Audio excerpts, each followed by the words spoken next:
Hello and welcome to the 5th edition of the Clarke Park Show, and it's Sunday the 11th of January and it's exactly 1 week ago today in the afternoon that I started my first ever Clarke Park Show.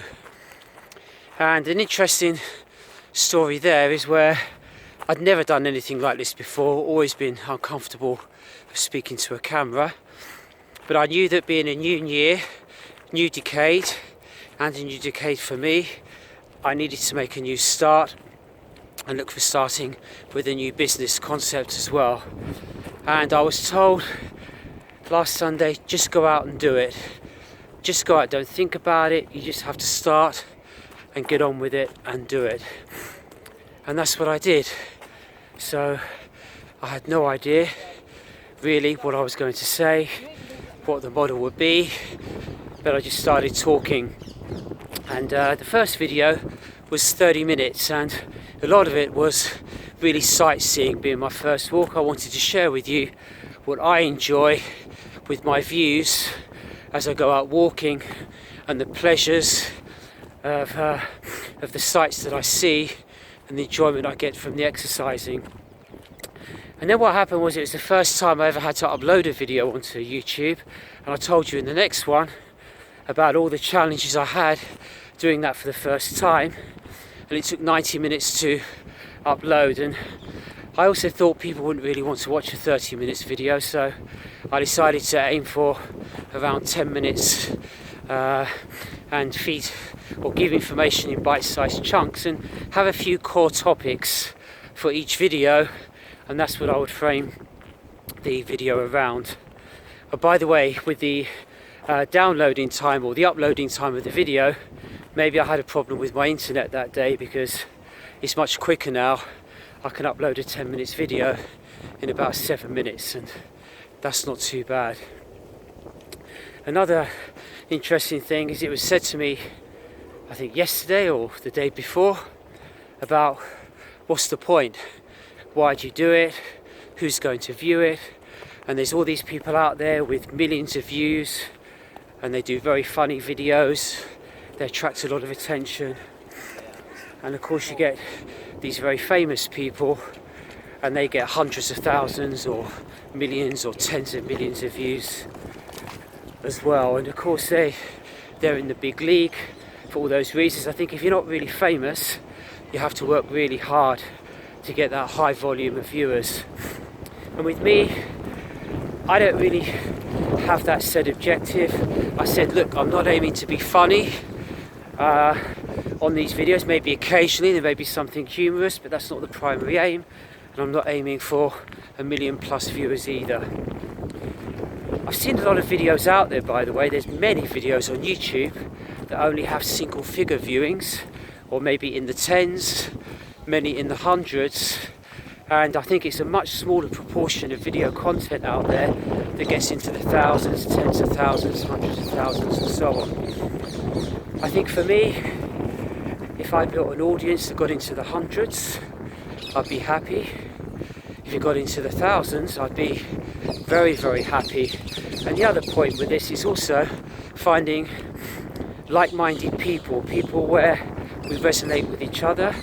It is also about quality, so it's not really only about quantity. You want a high proportion of quality in the mix. So I'd be happy if in the future it gets to that level. And I'm also thinking, this is 5 videos now, so what if I did 5 10-minute videos a day over 50 weeks? Can you imagine? This time next year, that's 250 videos on YouTube. So I would go from being really a pretty anonymous, invisible figure to having quite a marked presence out there, and that's quite exciting as well to see where it goes. And I never seem to be short of topics to talk about and information to give to you. And I know in the last few videos I've talked about stats and data, and wow, it can really bog you down when you try and remember figures. And I'm also thinking that really it's really hard to digest stats data in a video. I think it's better when you read it and you can absorb it, visualize it much better that way. But I was reading some data today about social media usage, and I'll only give you one stat, and that is that there's more than 3.4 billion people around the world now engage online and with social media, and that is nearly half of the world's population. And one other stat only, I remember that 67% of the UK population are on Facebook, active users of Facebook. So it shows you that it's increasingly difficult to ignore social media unless you truly do want to be invisible and anonymous. And especially if you want to build a brand and build a business, you definitely need a social media presence. And so why am I doing this? Well, I think initially it's really for me trying it out and seeing how it works for me. Have I got something to say? Do I think I have something useful to share and to say? Does it gradually build an audience? Does it build a brand awareness? As I share with you the development of a new business idea. And I mentioned in the previous video, I'm going organising with 3 other people an event. It will be the first time for me, not part of a company of organising events, although I have experience in that area. This will be a brand new venture, and that's going to be on the 21st of March, and I will share more with you about that as that evolves and as we get more details about that. And yes, a starting point probably would be for me to invite you to attend that event and see whether these videos help to find an audience that way. The general theme will be all around taking control of your life. And then back to about the audience. Why am I doing this? Who's it for? Well, of course I know there's a lot of young people. I mean, I've got 4 young adult children, all in their 20s. And of course they know so much about all this stuff. They know far more than we more mature people do. They use it far, far more. But I think they use social media and YouTube as either as a consumer or as a creator for different purposes. Different interests, different reasons. And maybe I'm aiming at a more mature audience, more experienced in life, but perhaps not so experienced or knowledgeable on social media, but would like to be. Maybe there's more of you that have been in the world of work for many of your years, who want to carve out a new vocation in life, more independence, and have your own business.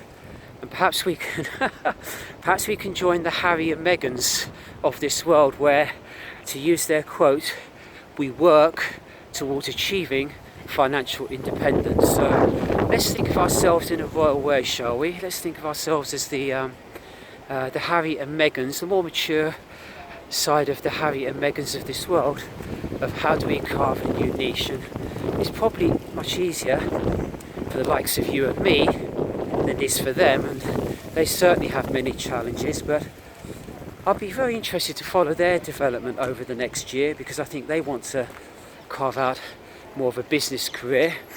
And how do they combine that with their royal expectations? And yeah, they have some real challenges there about not damaging the brand, because you know, a big thing of this, I mentioned it earlier, it's about brand and brand awareness.